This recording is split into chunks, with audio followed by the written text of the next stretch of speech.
Assalamualaikum warahmatullahi wabarakatuh. Selamat pagi semuanya. Terima kasih sudah hadir. Kali ini kita masuk ke Basic NLP 13 ya.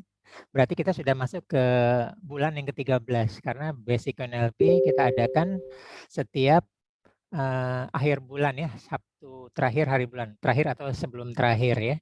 Kali ini kita akan membahas tentang firewalk ya, berjalan di atas api. Ya, perkenalkan nama saya Ari, saya sebagai master coach di sini.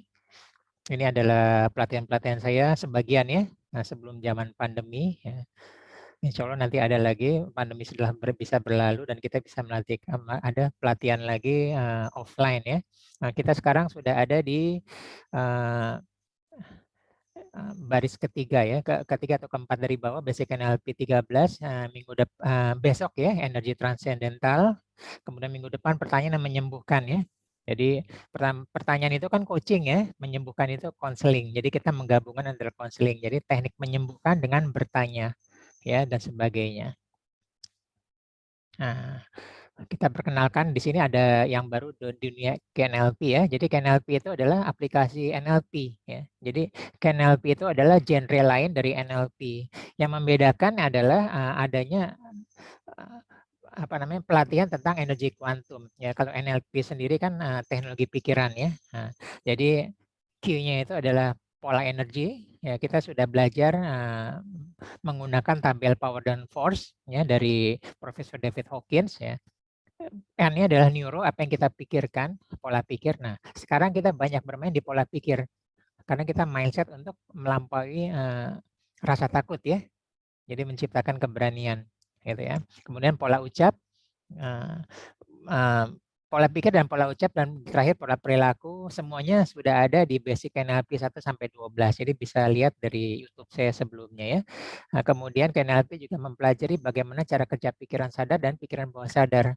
Bagaimana memprogram pikiran sadar menjadi pikiran bawah sadar dengan teknik repetisi ya. Teknik repetisi kita sudah pernah belajar di Basic NLP 3 dengan teknik mini habits, kemudian di Basic NLP 9 atau 10 dengan atomic habit dan sebagainya. Nah, oke, sekarang kita akan lagi ya, coba lagi tes sugestibilitas ya. Oke, jadi sugestibilitas, coba yang berkenan boleh buka kameranya ya. Nah, jadi kita di sini ada di sini ada garis tangan ya. Di sini ada garis tangan, kemudian kita bisa garis tangan ini tolong disamakan ya. Disamakan, kemudian kita lihat di sini apakah sudah sama garis ini kita dengan ujungnya ya, udah sama. Lihat ya, kalau ujungnya panjangan mana yang lebih pendek? Yang lebih pendek ini maju ke depan ya. Jadi contohnya jari tengah ini misalnya kanan lebih pendek, maka kanan yang maju ke depan ya. Oke. Nah, kalau sama kanan yang maju ke depan juga ya. Tapi kalau kiri yang lebih pendek, maka kiri yang maju ke depan ya. Udah jelas semua ya? Ada pertanyaan? Oke, kalau nggak ada pertanyaan, kita bisa mulai ya. Oke, sekarang mana yang tadi yang lebih pendek atau sama maju ke depan ya, kanan atau kiri ya. Kita perintahkan dengan pikiran kita untuk memanjangkan jari-jari kita ya. Oke, panjang, panjang, panjang. 1 meter, 2 meter, 5 meter, 10 meter. Oke, kalau sudah tolong di ini lagi, disamakan garis di telapak di pergelangan tangannya ya. Apakah sudah memanjang? Ya, apakah sudah memanjang? Ya. Tolong di chat boleh. Ada yang tetap atau ada yang udah memanjang? Yang tadinya pendek jadi sama atau jadi lebih panjang?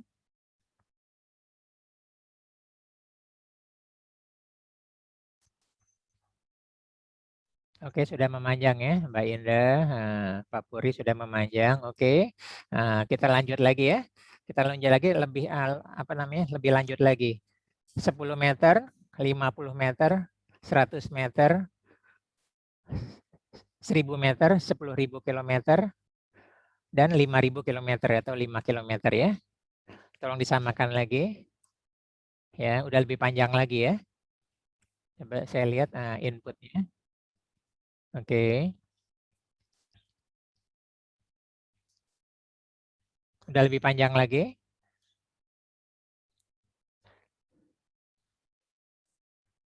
Tolong ditulis di chat ya.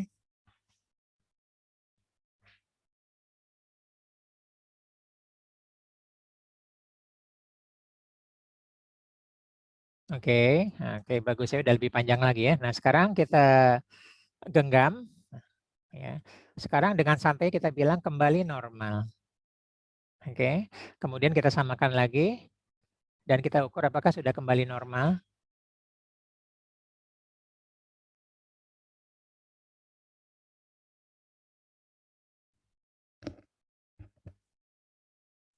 Tolong ditulis di chat lagi.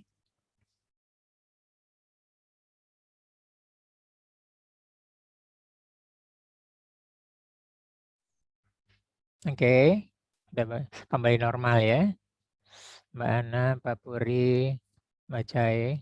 Oke, sudah mulai sama panjang. Nah sekarang kita kalau tadi kan kita panjang-panjang, sekarang kita ngomongnya dengan santai ya. Kembali panjang.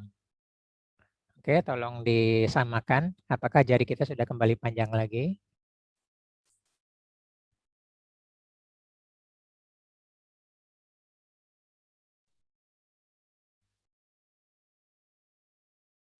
Oke, kita panjangin lagi ya.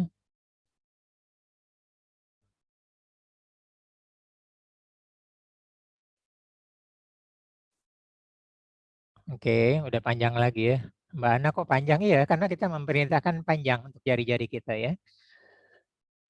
Itu membuktikan bahwa tubuh bisa merespon apa yang kita pikirkan, kita perintahkan dengan pikiran kita ya.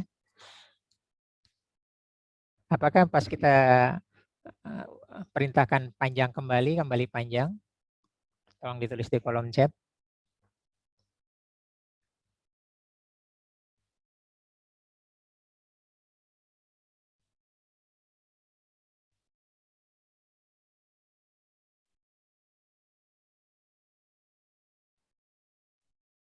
Oke, silakan.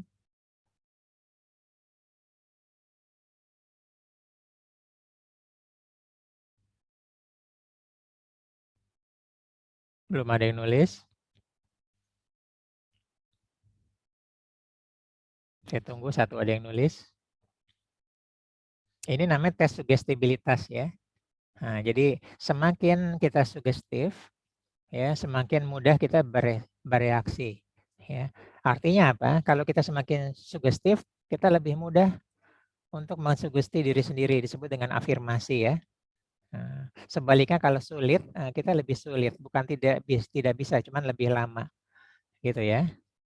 Oke, oke bagus ya, Mbak Indah udah kembali panjang. Nah sekarang terakhir tentu aja kita kembalikan normal ya, kembali normal.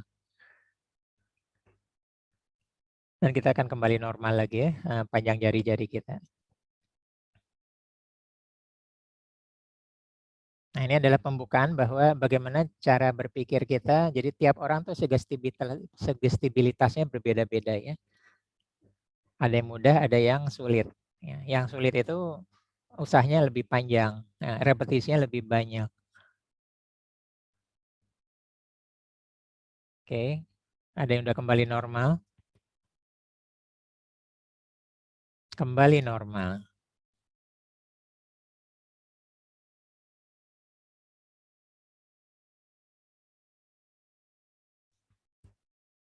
Silakan ditulis di kolom chat. Ya, kembali normal sebelum dipanjangin kali ya. Oke. Terima kasih Mbak Indah. Nah, kita lanjutkan lagi ya.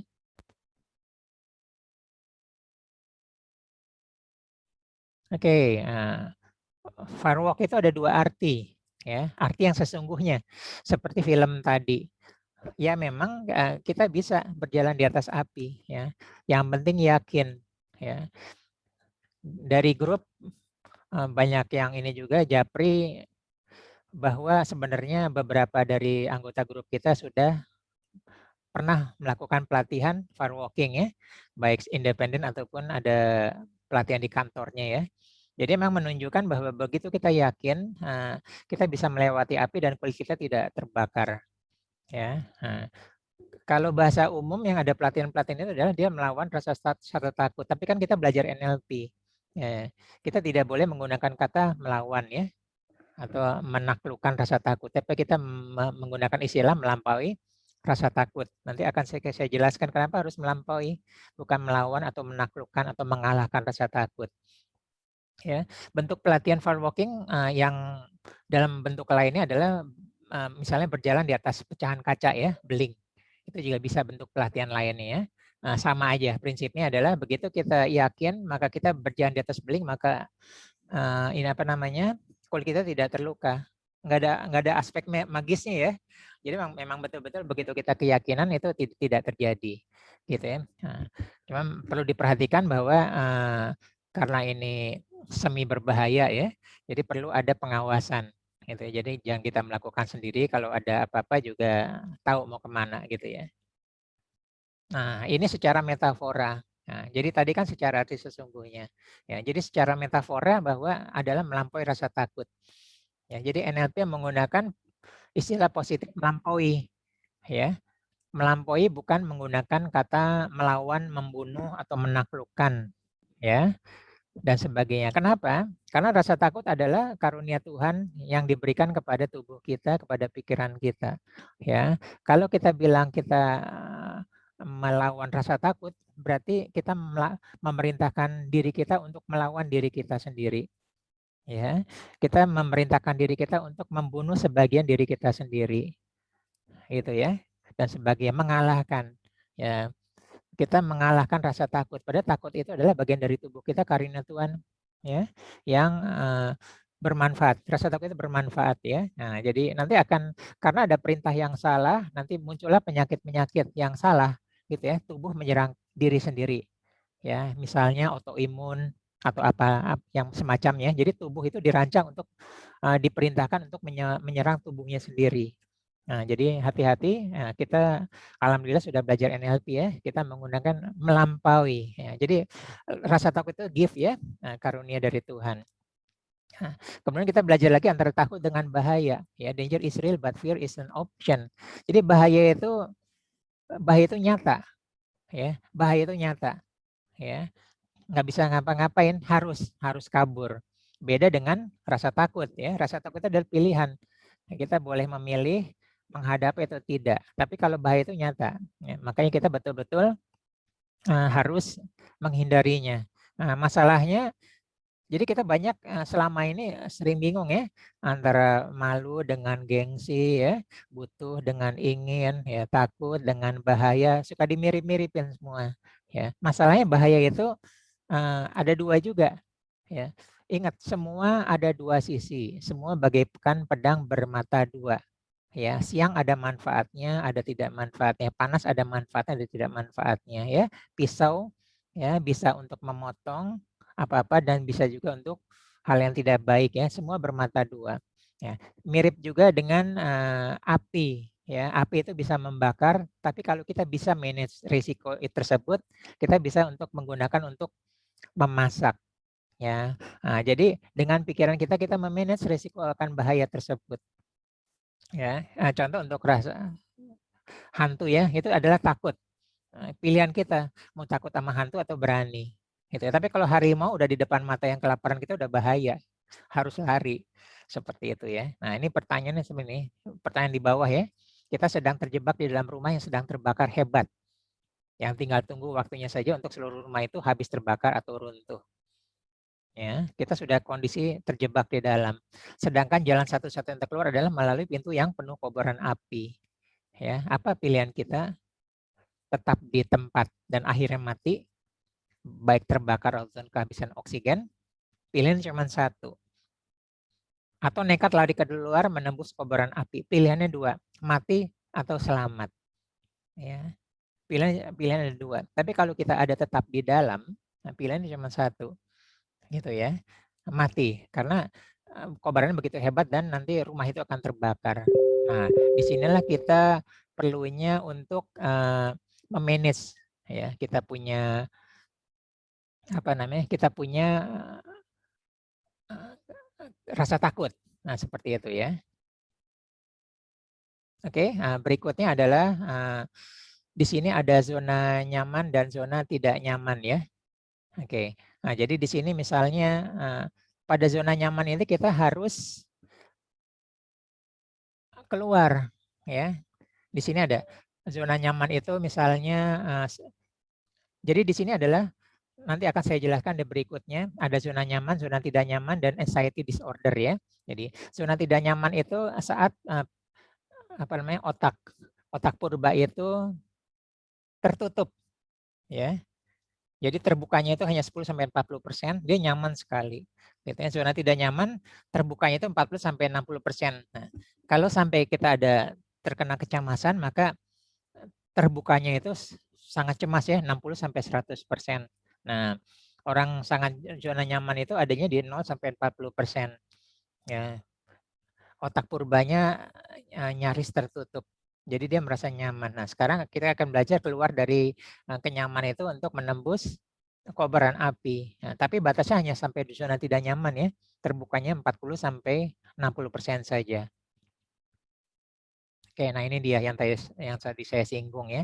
Jadi otak manusia itu terbagi pada secara fungsi terbagi 3 ya.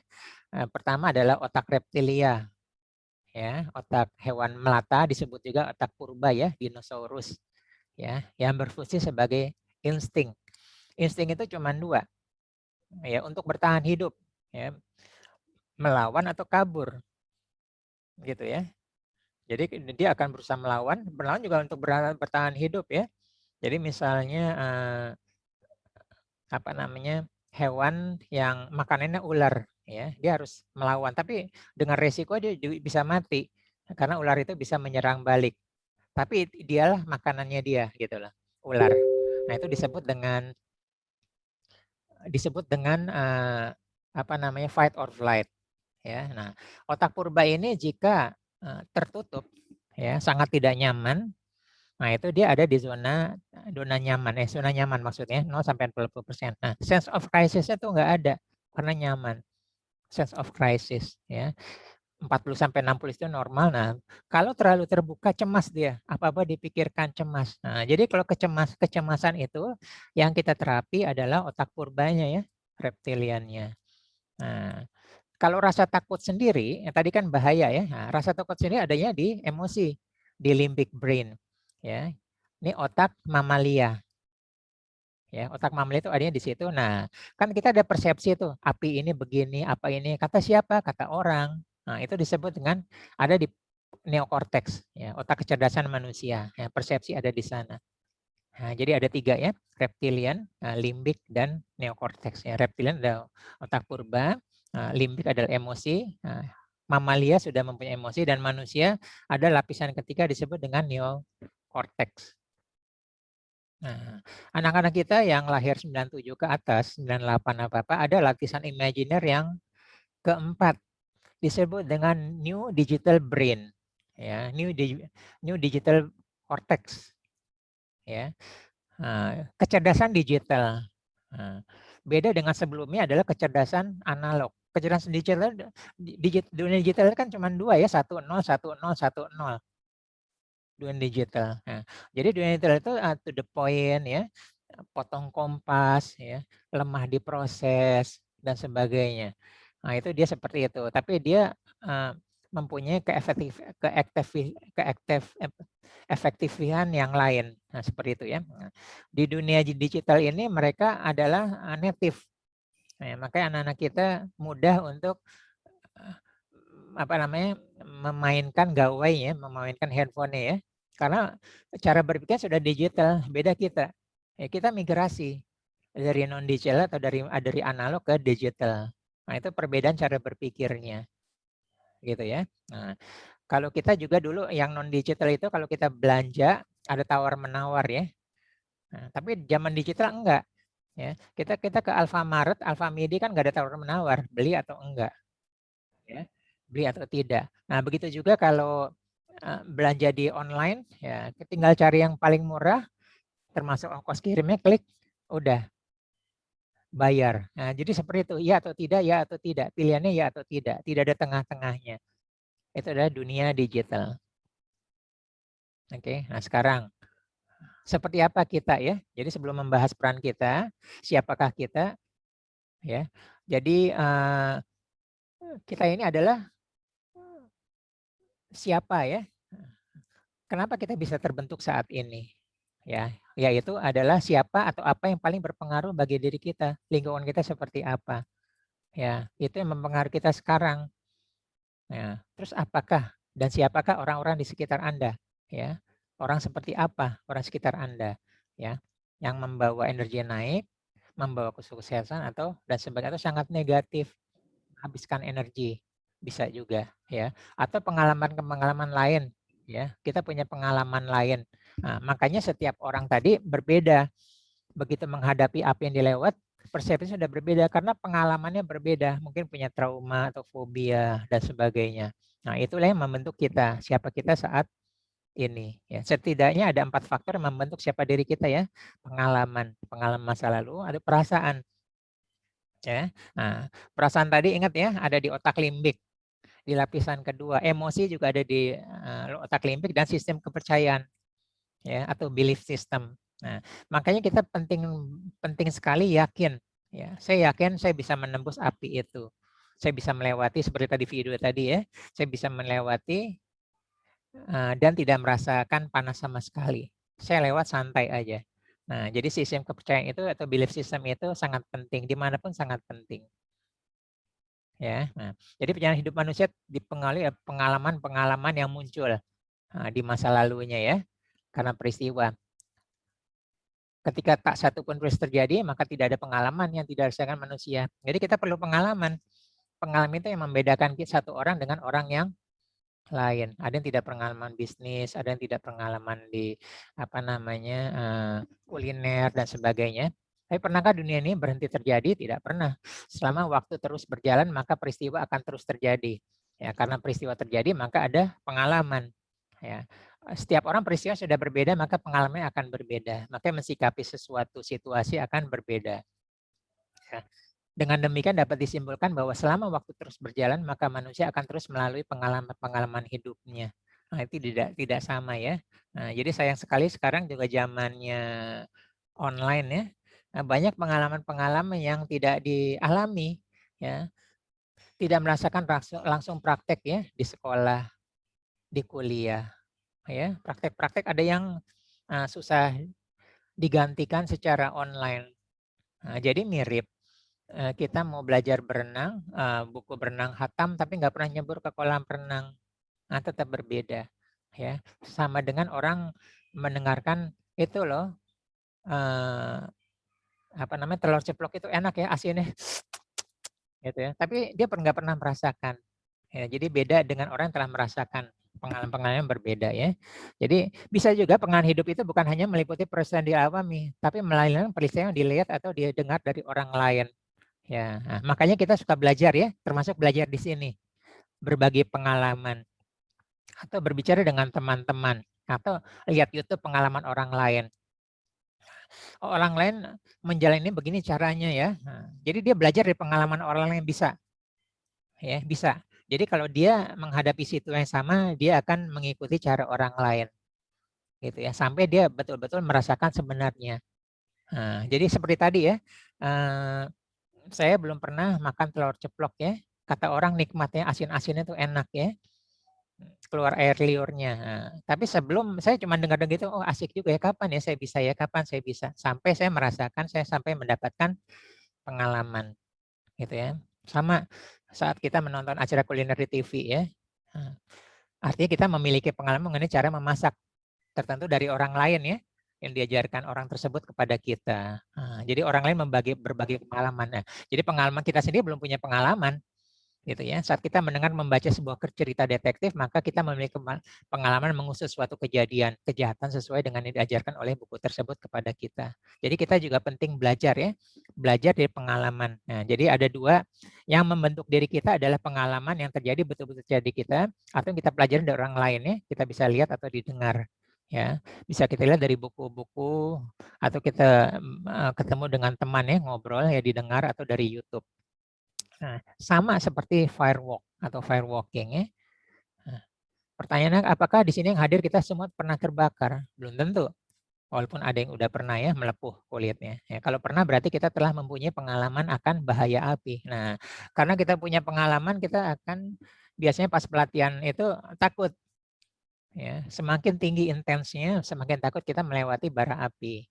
Ya, kalaupun belum pernah, dari mana kita tahu bahwa api itu berbahaya? Oh, kata orang.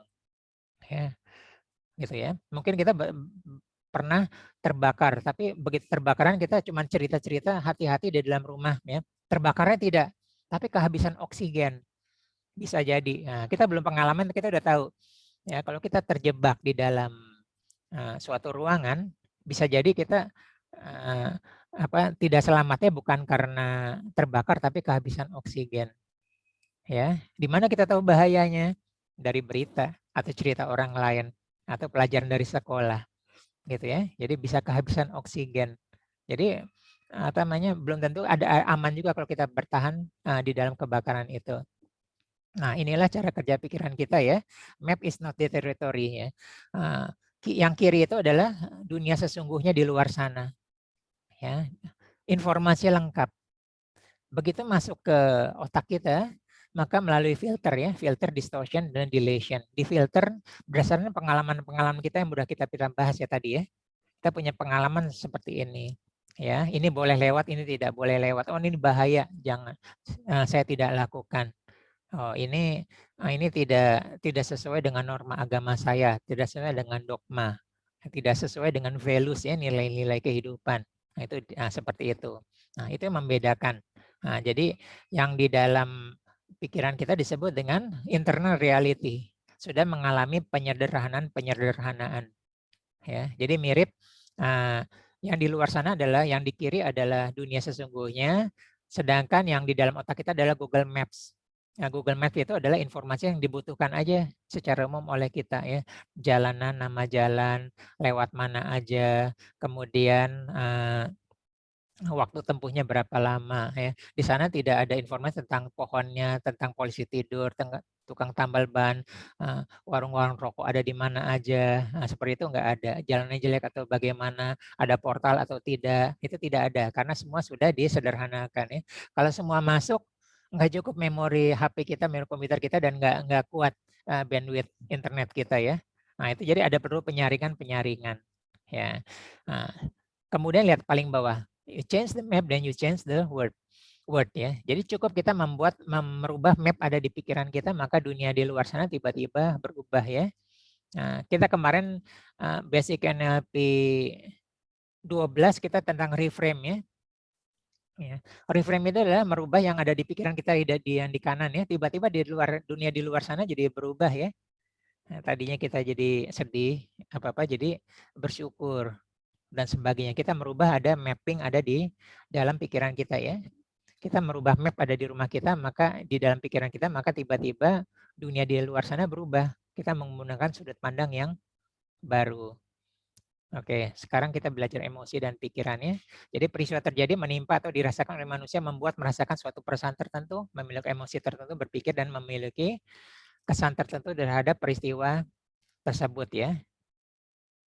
Oke, nah, sebagai contoh Anda duduk di bawah pohon mangga. Saat Anda berduduk santai, tiba-tiba sebutir mangga jatuh tepat di kepala Anda. Nah, itu adalah peristiwa, ya. Jadi peristiwa jatuh mangga menimpa kepala kita. Nah, kemudian terasa sakit. Nah, kita dapat pengalaman. Oh, ternyata kalau jatuh di kepala kita sakit. Ya, habis itu muncul di pikiran kita bahwa duduk di bawah pohon ini tidak baik, ide buruk ya, karena sewaktu-waktu bisa jatuhan lagi mangganya. Nah, dari situ kita ada pikirannya, ada terprogram dari pikiran kita. Akhirnya kita mencari tempat lain yang lebih aman untuk berteduh. Nah, mencari tempat lain merupakan salah satu bentuk tindakan dilakukan sebagai reaksi terhadap peristiwa yang ada. Jadi kita udah punya pengalaman ya. Oh, kalau di sini jatuh ya. Mungkin ada yang pernah pengalaman tidur-tiduran di bawah pohon kelapa atau di bawah pohon durian ya. Nah, itu pengalamannya berbeda lagi gitu kan ya. Dan sepertinya termasuk tidur-tiduran di bawah pohon teratai. Itu pengalamannya berbeda lagi karena harus menggunakan tabung oksigen ya, penyelam.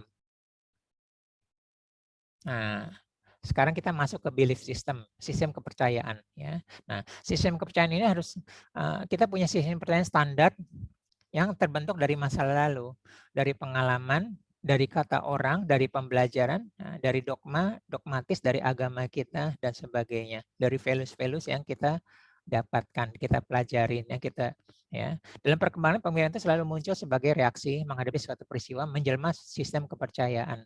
Ya, di sini posisi kepercayaan adalah induk dari berbagai pikiran dan persepsi. Nah, tadi saya nggak mau lewat api itu, panas. Nanti melepuh dong telapak kaki saya.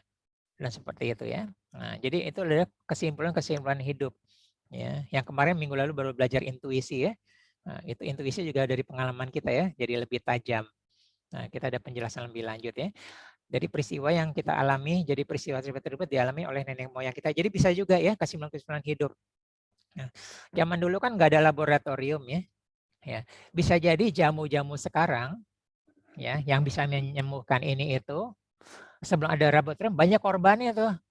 Makan daun ini nggak selamat, makan daun ini nggak sembuh ya, makan daun ini mati, yang daun ini sembuh, maka dicatat tuh, diingat, disebarkan ke seantero desa. Nah, bisa jadi seperti itu, kesimpulan-kesimpulan hidup ya. Nah, kalau sekarang lebih mudah, sistematis ya, ada skala laboratorium dan sebagainya, bisa jadi seperti itu ya. Jadi nenek moyang kita mengalami berbagai peristiwa, membuat mereka menyimpulkan peristiwa tersebut dengan berbagai kesimpulan. Oh, ini jangan, ini ke sini, cara berburu begini, ya, cara membuat panah seperti ini, ya. Kemudian itu diajarkan pada generasi berikutnya turun menurun sehingga akhirnya menjadi kebudayaan, gitu ya. Kan kita dulu kebudayaan kita adalah berburu ya, nah, kemudian bertani, ya, yang tadinya nobanan mulai menetap dan sebagainya. Karena berburu itu lama-lama mungkin buruannya habis atau resiko terlalu tinggi. Lama-lama dengan bertani itu, bertani dalam artian luas termasuk beternak. Jadi nggak perlu berburu lagi. Dan sebagai itu adalah kebudayaan habis itu diajarkan turun-menurun. Ya. Kemudian bisa menjadi prinsip pegangan hidup sebagai prinsip pegangan hidup kita, ya, mengontrol pikiran, persepsi, dan tindakan-tindakan kita. Ya, semua persepsi, pemikiran, perasaan dan tindakan senantiasa berdasarkan pada kebudayaan tadi ya. Kebudayaan itu kan tadi pengalaman diceritakan, ditularkan turun menurun ya. Saat populasi manusia semakin banyak, maka kebudayaan itu tercipta dari sistem kepercayaan menjelma menjadi kepercayaan atau menjadi agama ya, agama non samawi ya, ideologi, filsafat, pendidikan dan ilmu pengetahuan. Jadi pendidikan ilmu pengetahuan bisa juga turun menurun ya, trial error. Ingat ya, kita pernah belajar education 1 ya. Education 1.0 ada trial error, nggak ada yang ngajarin. Semuanya kesalahan fatal ada di lapangan dan dipelajarin. Gitu ya. Di mana education 2.0 adalah diciptakan untuk kerja di pabrik. Gitu ya, dan sebagainya. Oke, kita lanjut. Jadi, sistem mengontrol pemikiran, persepsi kita, perasaan, tindakan manusia ya. Jadi berbeda-beda. Jadi bisa berwujud agama non samawi tadi ya. Agama Sawi juga kita betul-betul ada wahyu dari Tuhan ya. Bisa juga berwujud ideologi, bisa berwujud filsafat, pendidikan, moral ataupun ilmu pengetahuan ya. Apapun wujudnya, sistem kepercayaan memiliki kuasa terhadap diri kita. Jadi mengontrol kehidupan kita ya, membentuk siapa diri kita, membentuk reaksi kita. Ya, tadi mulai dari persepsi kita ya. Apa wujud kontrol sistem kepercayaan terhadap kita? Ya, dia menentukan pemikiran, persepsi, perasaan dan tindakan kita. Ya, saat kita percaya, nah, itu penting ya. Kalau keadaan itu penting, maka tindakan kita akan sesuai dengan kepercayaan itu. Nah, tapi kalau salah ya sesuai dengan kepercayaan kita. Ya, kalau adil ya adil. Ya, dia tindak tanduk kita akan adil sebagai itu ya. Haram halalnya jelas. Ya, dari tersebut mencerminkan bahwa siapa diri kita dibentuk oleh peristiwa sudah kita alami. Juga sistem kepercayaan yang kita anut ya, belief system. Nah, jadi belief system itu kompleks ya, dari agama kita, dari ideologi kita, dari pendidikan kita, dari moral kita, ilmu pengetahuan kita, dari termasuk dari input-input yang seliling kita ya, dari orang tua, dari nenek, dari kakek dan sebagainya. Apakah api yang membakar itu selalu ada? Ada. Selama kita masih hidup. Dia akan sebagai penghalang yang selalu ada, bisa di awal, bisa di akhir ya. Nah, kita belajar metafora ya. Nah, jadi kalau ada di awal adalah harus berani keluar dari zona nyaman di awal, mengumpulkan secara sumber daya ya, tenaga, pikiran, fisik, emosi ya, waktu, keuangan ya dan sebagainya untuk membentuk kobaran api di awal ya. Mirip berlakit-lakit ke hulu, berenang-renang ke tepian. Nah, ada lagi yang terbaliknya, terpaksa di akhir ya. Ini udah keadaan kritis. Nah, ini contohnya di sini ya. Nah ini terpaksa, kita dipaksa untuk ini. Kan tadi kan waktu kita ada di rumah yang terjebak di kobaran api kan terpaksa, ya. Pilihan ada 2, selamat atau tidak selamat. Tapi kalau tetap di dalam adalah tidak selamat, gitu ya. Nah, kita selalu hidup ada di pilihan ya. Setiap pilihan ujungnya berbeda dengan konsekuensi yang berbeda. Yang sudah belajar 7 Habit ya, berapa minggu yang lalu, anak-anak kita baru aja belajar 2 minggu yang lalu ya, 7 Habit for Students. Ingat habit pertama, proaktif. Ya, belajar menentukan pilihan dan berkonsekuensi terhadap pilihannya. Nah, jadi memilih itu bebas, nggak ada larangan. Tapi konsekuensinya nggak bebas. Setiap pilihan ada konsekuensi ya. Contoh, ya, kita malas tidak melakukan untuk menjadi diri yang lebih baik. Ada konsekuensinya. Ya, atau kita menunda sedikit lebih baik dari malas ya. Tapi ada konsekuensi. Atau langsung melakukan perubahan, ada konsekuensinya, ada risikonya juga. Atau rutin melakukan perubahan, ada konsekuensi, ada plus minusnya juga. Ya, termasuk hadir pada pelatihan ini ya. Kemudian terakhir, teratur mengaplikasikannya. Teratur ya. Ingat, NLP adalah aplikasi NLP. Jadi ilmunya nggak banyak, 10, 20, 30%. Sisanya adalah praktek, aplikasi. Ya, maka ujungnya akan berbeda. Yang tidak hadir akan berbeda dengan yang hadir. Ya, setelah hadir apa? Melakukan atau enggak? Ya, yang sudah di-sharing akan berbeda. Ya, akan beda. Melakukan untuk urusan perubahan, usaha ada perubahan ada atau tidak. Nah, itu setiap ini ada konsekuensi ya. Jadi kita menunda 5 menit sudah beda hasilnya. Ya, atau tidak mengerjakan sama sekali, atau menundanya sehari sudah beda hasilnya. Ujungnya sudah berbeda. Nah, dan akhirnya takdir yang terjadi juga berbeda. Nah, itu adalah konsekuensi dari 7 Habit ya. Habit nomor 1, proaktif. Nah, ini dia ya. Dan kita harus terus bergerak menjadi lebih baik. Ya. Saat kita ada di zona nyaman, ingat ya, saat ada di zona nyaman itu sense of crisis-nya nggak ada ya. Udah nyaman ya. Ingat, zona nyaman adalah zona tidak aman. Ya, mau nggak mau dia harus masuk ke zona tidak nyaman. Ya. Ya, mulai ada ketakutan, mulai ada kecemasan ya. Mulai ada kekhawatiran, zona tidak nyaman. Ya, tadi metaforanya adalah kita melintasi api. Ya. Itu metafora ya, kiasannya. Nah, begitu kita berhasil, sukses, kita berada di zona nyaman berikutnya. Bahaya. Ya. Karena dunia terus berubah. Lihat berapa banyak perusahaan besar masa lalu hari ini sudah tidak ada. Ya. Fujifilm, ya, BASF dan sebagainya. Banyak yang nggak ada, hilang. Ya, Nokia bermetamorfosis ya, BlackBerry dan sebagainya. Nah, dia akan berubah lagi, melintasi api lagi, zona tidak nyaman lagi. Ya, setelah sukses berada di zona nyaman berikutnya. Ingat, zaman terus berubah ya. Ya, zaman terus berubah. Kita tiba-tiba bergeser tidak nyaman atau kita yang secara sengaja ya. Nah, COVID inilah kita memaksa semua berada di zona tidak nyaman. Ya, berapa banyak dari kita yang kehilangan pekerjaannya atau yang gajinya dipotong setengahnya atau bisnis sama sekali nggak ada dan sebagainya. Itu dipaksa. Ya, siap tidak siap. Nah, dulu kan persiapannya untuk teknologi 4.0 seperti apa ya. Padahal itu udah setahun 2 tahun yang lalu. Gitu ya. Nah, sekarang teknologi 5.0 yang harusnya 2025 sekarang sudah ada. Ya, jadi anak-anak kita yang kuliah ya nanti 2025 sudah ada di teknologi 5.0. Ya, lawan kita adalah robot cerdas. Ya. Jadi lucu anak teknik mesin ITB bilang kita menciptakan mesin cerdas akan melawan kita. Gitu kan ya. Jadi robot akan melawan kita. Nah, jadi 4.0 aja sudah banyak yang hilang. Ya, udah digantikan teller mesin, bayar tol, ya, bayar parkir. Nah, kemudian kita belanja online sudah pakai virtual account, ya. Itu udah banyak ya, accounting udah sebagian hilang, ya, dan sebagainya. Psikologi juga sebagian hilang ya, yang fungsi konsultasinya, tapi yang fungsi konseling sama coachingnya tetap ada dan seterusnya. Nah, tapi tidak boleh terlalu besar terbukanya.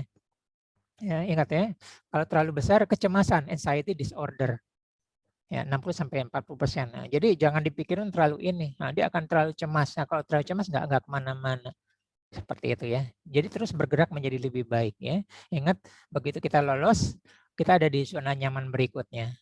Kita harus lewat api lagi, zona tidak nyaman, dan itu kita berada di posisi zona nyaman berikut. Terus sepanjang hidup kita. Ya, never ending story ya. Sampai Tuhan memanggil kita. Terus begini, seperti itu. Nah, jadi ini ada metafora dari firewalking ya, firewalk. Ya, terus bergerak untuk menjadi lebih baik. Berani nggak nembusnya? Nah, ini tadi ya, saya udah singgung ya.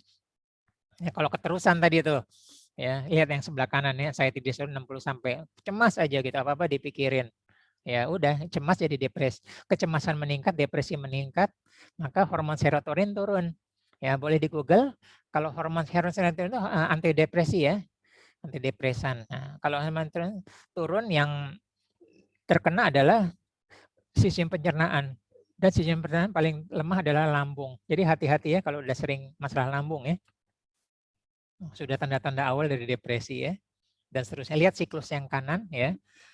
Pertama kali adalah mental 3 tahun pertama. Ya. Takut ya, bukan hanya cemas ya. Mengurung diri, murung dan sebagainya.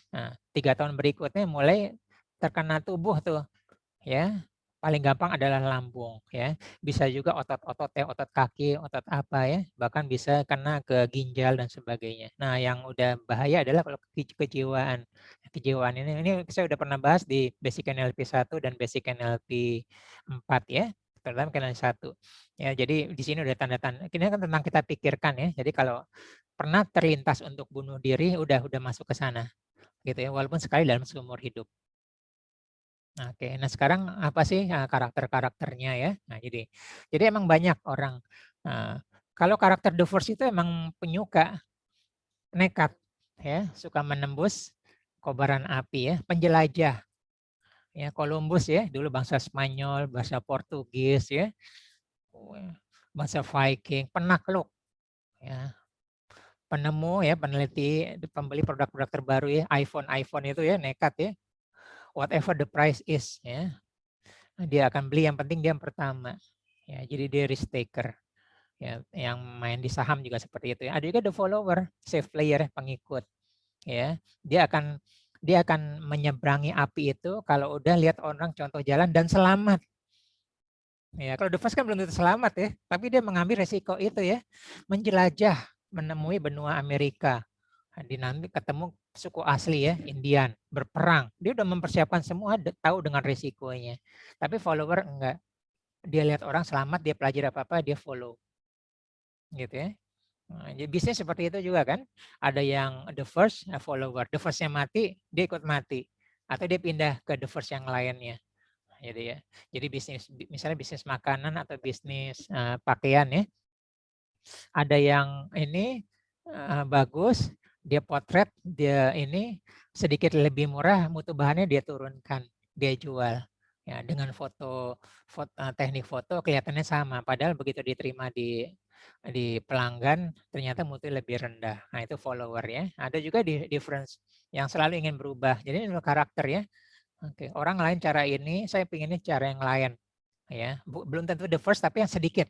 Orang sedikit ke arah sana. Saya maunya ngambilnya jalan yang berbeda yang nggak banyak orang ke sana. Boleh. Ingat ya, kita pernah belajar tentang Blue Ocean dengan Red Ocean ya. Kita ngambil jalan yang berbeda, boleh. Sukanya berbeda. Albert Einstein kan bilang ya, saya pernah sharing di grup bahwa jadilah orang yang berbeda. Ya, apalagi nanti di generasi teknologi 4.0, 5.0 dan 6.0, pemenangnya adalah mereka yang berbeda. Jadi cari cara kita punya potensi yang kita berbeda dari orang lain, gitu ya. Ada juga orang the biggest market ya, walaupun pengennya menguasai pasar, walaupun marginnya tipis, ya bahkan rugi, tapi dia karakter emang menguasai market. Ya, atau dia mungkin bisa dapat keuntungan dari sisi lainnya, atau aku the biggest profit ya, nggak apa-apa lebih dikit tapi profitnya tertinggi, atau oportunis mencari kesempatan, atau survive sekedar bisa bertahan hidup ya. Nah, tadi ya, nah yang bertahan hidup ini yang tadi ya terpaksa keluarnya terakhir, pilihan terakhir ya. Kalau saya ada di sini saya mati ya. Tapi kalau saya ini dua pilihan ya, selamat atau tidak. Dan sebagai masih banyak karakter ini saya pilihkan aja. Gitu ya.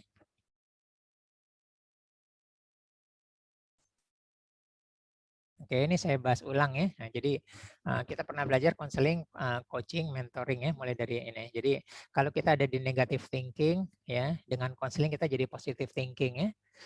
Oke, positive thinking udah nggak cukup. Kita harus logic thinking gitu ya. Nah, jadi pas kita keluar dari kobaran, oh kobaran api itu menakutkan bagi saya, ya. COVID itu menakutkan bagi saya, ya. Nah, terus ada orang bilang positive thinking aja, imun kita naik, gitu ya. Oke, imun kita naik. Tapi lupa, COVID atau api itu adalah hukum alam. Ya, dia bekerja berdasarkan hukum alam. Ya, jadi COVID itu kan kalau kita imun naik, tapi kalau nggak jaga jarak, nggak pakai masker, nggak cuci tangan, kena juga walaupun imunitas kita tinggi. Itu disebut dengan logic thinking, gitu ya. Nah ini api juga ya, api itu logic thinking, api itu membakar.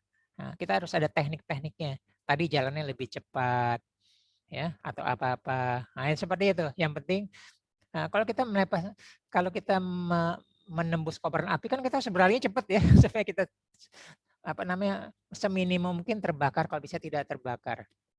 Dan akhirnya dengan teknik mentoring kita ada solution thinking. Nah, ini belajar dari orang banyak ya, ada dari mentornya dan sebagainya. Ya, ini untuk kelanjutannya ya besok ada transcendental ya yang belajar energi. Kemudian minggu depan konseling coaching pertanyaan-pertanyaan yang menyembuhkan. Jadi kita bisa menyembuhkan dengan teknik bertanya ya. Unik ya. Bertanya-bertanya bisa sembuh orang. Ya, kemudian kita belajar multiple intelligence, kecerdasan berganda ya. Nah, ini lagi booming. Ternyata nggak hanya kecerdasan ini. Kecerdasan berganda ini yang menyebabkan orang akan berbeda dengan orang lain ya.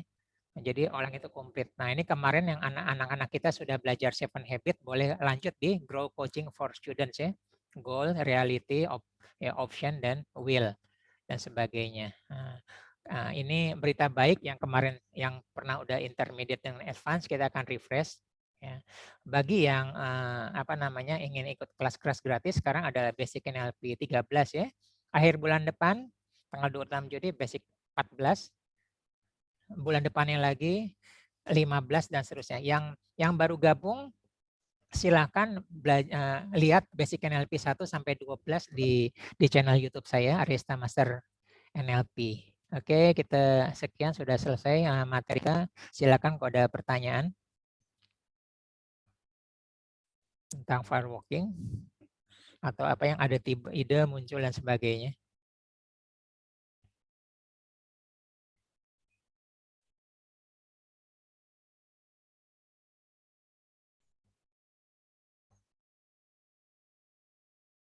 Silakan ada pertanyaan.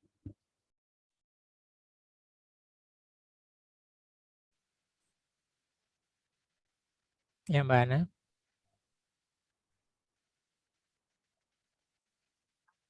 Ini saya nggak tahu, ada bilang banyak yang gagal masuk, saya nggak tahu nih masalah teknis apa. Tapi nggak apa-apa ya, nanti mereka bisa dapat rekaman YouTube-nya. Mas Rari tadi saya nanya di di chat room itu bagaimana dengan fobia, di mana kalau belum mempunyai pengalaman tapi sudah merasa takut duluan gitu. Nah itu. Oke. Fobia ya. Oke. Berarti dia sebenarnya sudah dapat informasi dari orang lain ya, atau dia justru tidak dapat informasi sama sekali. Jadi contoh seperti ini ya. Anak kecil ya, anak kecil yang baru umur sebulan, 2 bulan, 3 bulan atau 1 tahun ya, begitu kan dengar suara petir kaget dia, takut dia. Karena dia tidak dapat informasi tentang petir tersebut berbahaya atau tidak, suaranya menggelegar kan. dia lari, dia mencari ibunya, dia peluk. Seperti itu ya. Oke, dia dapat pengalaman ya, takut. Ya, takut. Nah, kebetulan ada yang dia peluk ibunya. Terus dia lihat ibunya biasa-biasa aja, tenang aja. Gitu kan ya. Nah, dia akan tenang ya. Besok ada petir seperti itu lagi. Dia lari ke ibunya. Terus lama-lama dia udah belajar, oh petir itu tidak berbahaya walaupun besar sekali. Nah, bagaimana jika ada suatu peristiwa, dia nggak tahu mau kemana. Nah, ini yang mungkin terjadi salah satu sebabnya. Ya, menurut kita belum ada pengalaman, tapi dia tidak tahu jalan keluarnya. Atau dia sebenarnya dengar dari orang lain, atau dia tidak tahu sama sekali ya. Jadi kalau kita ada sesuatu yang kita tidak ada referensi, yang tidak ada preferensi ada di pikiran kita akan mempunyai rasa takut ya. Ya, kita jatuh ke hutan ya, dijatuhkan ke hutan atau ke samudra luas, tenggelam ke lautan gelap, kita akan takut karena kita tidak punya referensi tentang situasi tersebut. Gitu ya. Nah, itu Basari ya. Nah, tapi sudah merasa takut duluan. Ya benar, karena kita tidak punya referensi tentang rasa takut tadi. Seperti itu. Kita tidak punya pembelajaran tentang itu. Sebab gini, saya punya pengalaman waktu kecil diajak oleh kakak-kakak ke jembatan gantung gitu ya di Ya. Bogor. Bukan dari kecilnya di Bogor. Ya. Terus kemudian saya baru sampai beberapa meter saya lihat apa tuh namanya bolongan apa ada kayu kan ya. Ada Ya. bolongan. Saya lihat ke Ya. bawah Ya. sungainya kan mengerikan sekali. Ya. Nah, setelah itu sampai tua saya nggak berani naik jembatan bukan cuma gantung gitu, jembatan besi yang sebelum jadi apa namanya, sebelum jadi jembatan apa nih yang beton ya Ya. di Jakarta. Ya, jadi di sini ada pembelajaran adalah Bolongan kalau bolong itu kita akan jatuh. Jadi bukan soal jembatan gantung ya, tapi bolongnya itu. Nah, habis itu diasosiasikan bahwa jembatan bolong itu ada jembatan gantung itu adalah berbahaya karena bolong. Kalau bolong adalah jatuh. Jadi sebenarnya disangkut-sangkutkan. Itu adalah asosiasi, dihubung-hubungkan. Padahal kalau tidak bolong kan nggak apa-apa kan? enggak, kalau misalnya beton gitu nggak apa-apa. Tapi Iya, kalau misalnya kaleng-kaleng gitu yang apa bukan kaleng, apa namanya, besi yang ya. tipis gitu nggak berani. Nah, itu kan artinya belief system kita. Kalau beton kita yakin kuat ya, desainnya Hmm. kuat. Nah, itu disebut dengan belief system, sistem kepercayaan kita. Mhm. Kalau ini meragukan saya, lebih baik saya nggak lewat aja. Mhm Seperti itu. mhm. Nah, jadi jawabannya seperti itu. Jadi pentingnya belief system itu dari pengalaman kita. Nah, kalau mulai apa namanya mengenai caranya kita tidak bahas itu ada di bahas konseling ya, tapi di sini adalah bagaimana masih kita melewati rasa takut ya. Nah, ternyata begitu kita coba sekali, 2 kali ya, nggak apa-apa ya. Lama-lama kita biasa melalui jalur yang itu. Ya, jadi kita perlu Mhm. pengalaman 1, 2, 3 coba aja lewat jembatan. Jadi sebenarnya pelatihan firewalking itu adalah kita coba secara fisik. Ternyata nggak apa-apa ya. Diulang lagi nggak apa-apa ya. Nggak apa-apa ya. Nah, gitu loh. Jadi secara pikiran kita sudah nge-blocking duluan. Nah, jadi Mbak Sari itu secara pikiran sudah memblocking duluan. Seperti nah itulah kita harus punya mindset yang kita bisa melampaui apa namanya? Bisa melampaui rasa takut itu. Ingat melampaui ya, Mmm. melampaui. Nah, jadi apa namanya? Terminologi seperti itu. Iya iya iya. Oke, makasih. Sama-sama. Mbak Ana suaranya nggak kedengeran Mbak Ana. Boleh di chat aja. Ini banyak saya banyak ini dapat Telegram nggak bisa masuk, saya nggak tahu ya. Saya nggak tahu, maaf. Ada yang bisa masuk, ada yang enggak. Tapi nggak apa-apa, nanti bisa di ini rekamannya. Silakan kalau yang ada ini bisa di chat. Nanti juga kita tetap bisa ya, kita bisa lanjutin di apa namanya? Tanya jawab kita di Telegram. Jadi saya memindahkan Telegram karena ada di WhatsApp nggak aman gitu ya. Kapanpun bisa hilang termasuk WA saya. Jadi saya sudah keluar apa namanya?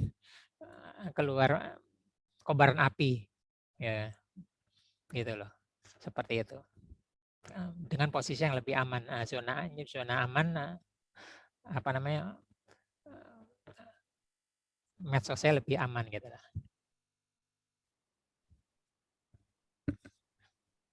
Oke, kenapa secara fisiknya tidak melepuh ya? Jadi pertama kali adalah memang secara medis ada batasan tertentu. Begitu kita yakin, tubuh akan merespon, nggak akan melepuh, Mbak Ana ya. Jadi sama, saya kan dulu juga jadi tim demo waktu saya kuliah, saya jadi tim demonya Merpati Putih ya. Kalau saya yakin itu beton bisa patah atau apa namanya blok besi bisa patah. Nah, jadi pada satu kondisi tertentu, di sini kalau ada yang kuliah pernah belajar heat transfer ya, pindah panas. Jadi pindah panas itu ada koefisien pindah panas. Nah, jadi salah satu rahasianya adalah Mbak Ana dan yang semuanya menggunakan batu bara, ya, atau menggunakan areng. Nah, areng itu adalah koefisien pindah panasnya kecil, beda dengan besi.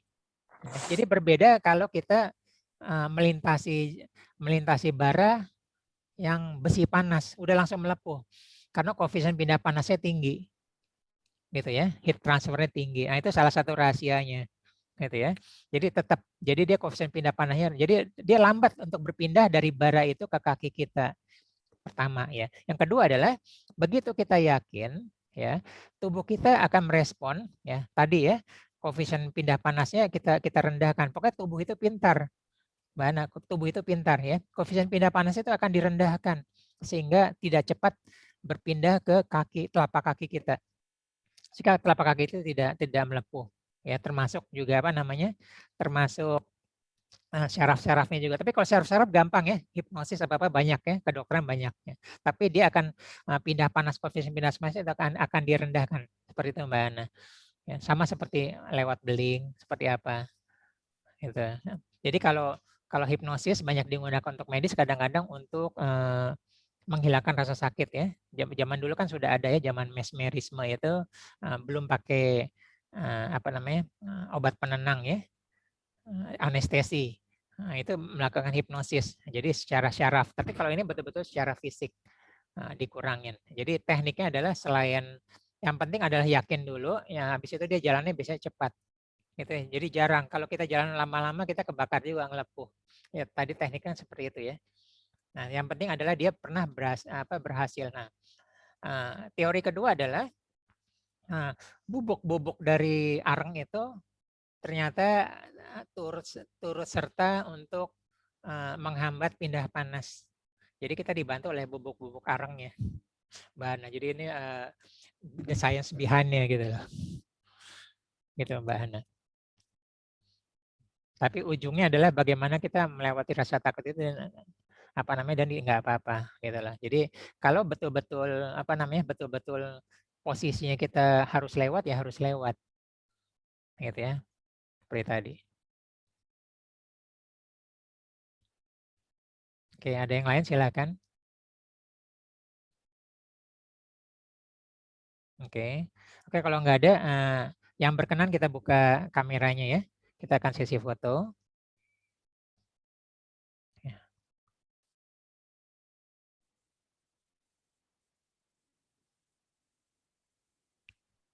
Oke, sambil 3 kali ya. 1, 2, 3. Yang kedua ya. 1, 2, 3. Yang ketiga ya. 1, 2, 3. Oke, terima kasih semuanya. Mohon maaf ya kesalahan. Nanti kita tetap bisa diskusi. Apa namanya? Kita bisa diskusi nanti lewat Telegram Group. Gitu ya. Rekaman juga nanti saya akan kirim Telegram Group ya. Dia rekam videonya. Seperti itu. Terima kasih atas semuanya. Terima kasih Kari. Ya. Izin Mas. Ya, silakan. Sehat-sehat ya. Ya. Mari. Mari. Terima kasih, Mari. Ya, mari. Saya tutup ya.